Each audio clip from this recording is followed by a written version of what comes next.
Hey everyone, my name is Warner Little, and as I read through the disciplinary cases from the North Carolina Board, the three most common reasons for discipline that stood out to me were unfulfilled continued education, dual relationships, and unprofessional conduct such as improper record keeping.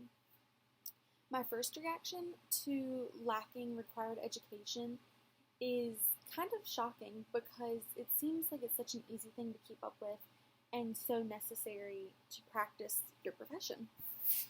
These counselors had to have made a conscious choice to not complete the required education, so I just don't fully understand that one. But in terms of dual relationships, I'm surprised that so many counselors agreed to work professionally with individuals that they knew from their private lives in one manner or another.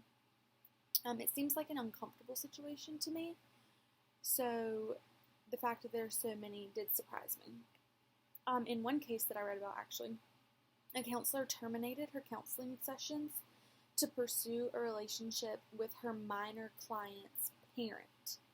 And as much as I would like to say that that surprises me, the more I research and read through these cases, there are situations that seem to have that theme in common. And then thirdly, many counselors in North Carolina face disciplinary action because of unprofessional behavior. Many of those counselors failed to protect confidentiality, keep proper documentation, and some didn't keep any records of their patients at all. I'm at the beginning of this program, and I've already learned how important confidentiality and proper documentation are, so I understand the need for discipline in these cases. In one case from 2020 that I researched, a counselor had counseled a patient and then hired that client outside of counseling for some professional work that the client did, and then continued to counsel that patient later. The counselor then, after she had hired the client, made some inappropriate personal remarks during their counseling session because the relationship lines had been blurred. The counselor also had missing pieces of documentation from the sessions.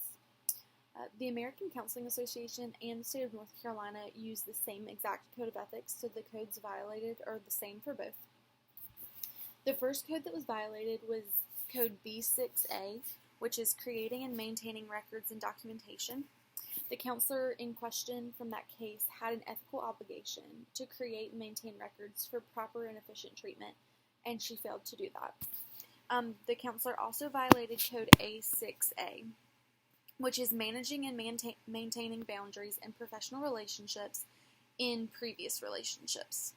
So a counselor should, in this situation, evaluate and make a decision based on professionalism if this is a healthy counseling relationship. And this counselor was unable to do that, clearly, because she blurred the lines of their relationship. This counselor was reprimanded and received mandatory supervision and mandatory continued education. The American Counseling Association and the North Carolina Code of Ethics say that counselors are responsible for monitoring themselves in impairment, and they're responsible for monitoring their coworkers as well.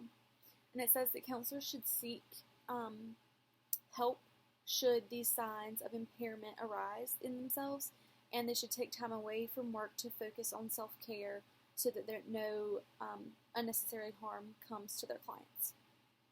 So thinking about that, my question that arises is in regards to monitoring the coworkers.